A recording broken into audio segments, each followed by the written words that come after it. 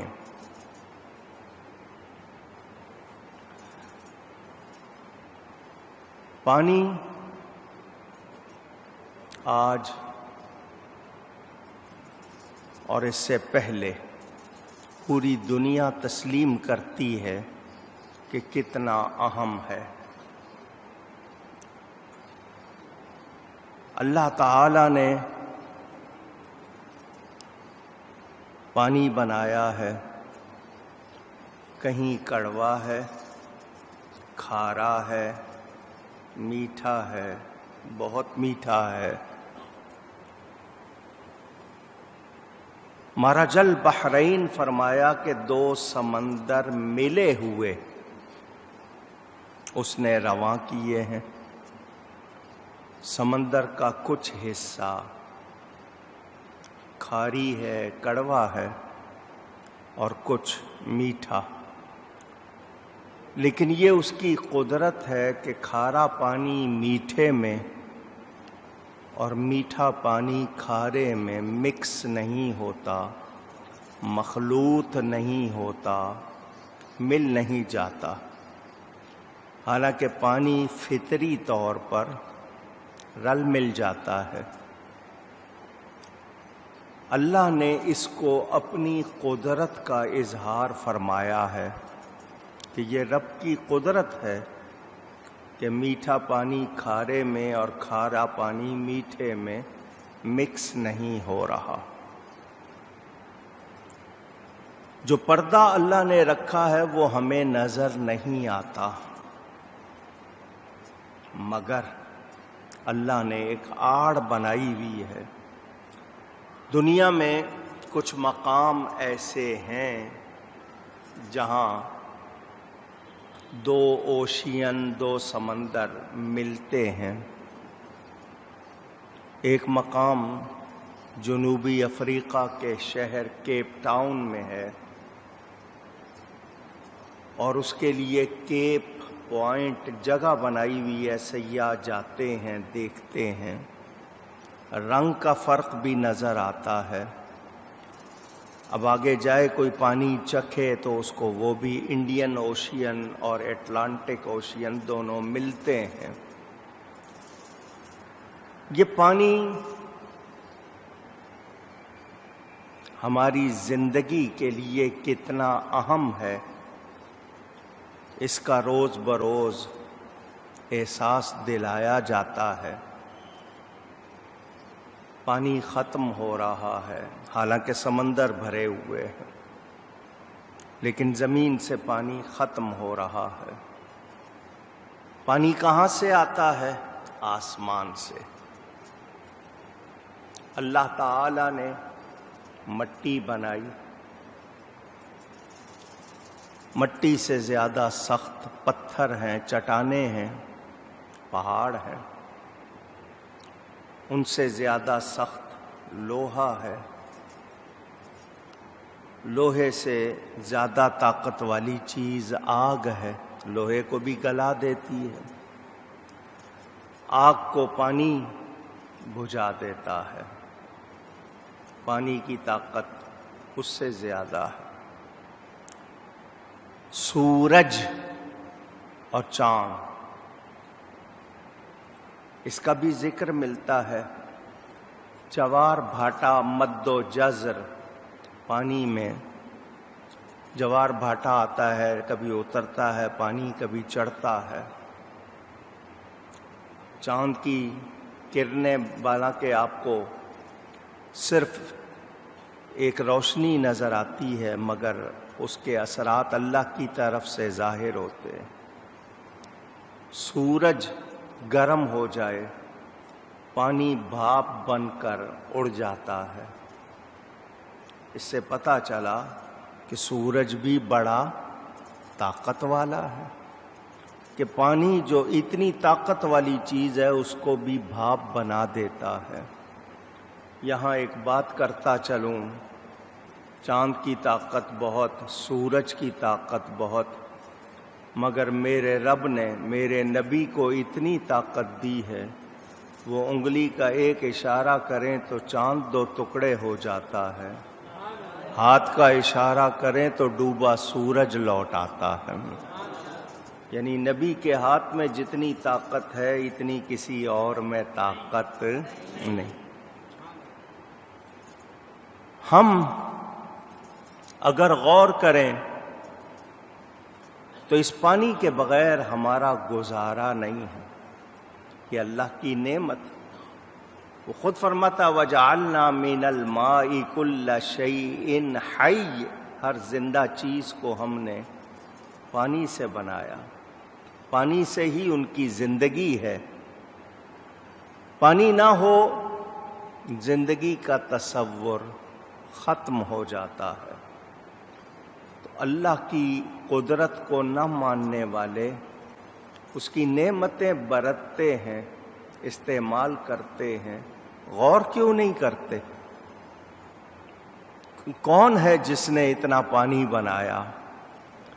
پھر اسی نے سمندر بنائے ہیں، برف گرتی ہے آسمانوں سے، پگھلتی ہے، دریاؤں میں پانی آتا ہے، وہی پانی سمندر میں چلا جاتا ہے، پھر وہاں سے بھاپ بن کے اوپر جاتا ہے، پھر برستا ہے۔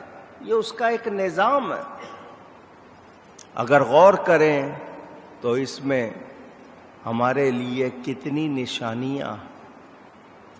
ہمیں حکم دیا گیا کہ پانی کو ضائع آواز نہ کریں۔ ہمارے ہاں پرواہ نہیں کی جاتی، ہم توجہ ہی نہیں دیتے۔ ہم اس کے مالک ہیں کیا؟ ہمیں اللہ تعالی نے عطا کیا تو ہمیں اس کے حکم کے مطابق برتنا چاہیے۔ اس نے مہربانی فرمائی ہے۔ ہمارے ہاں پہلے غسل کرتے تھے تو بالٹی یا ٹب پانی بھر لیا اور استعمال کیا، 1 بالٹی، زیادہ سے زیادہ 2 بالٹی۔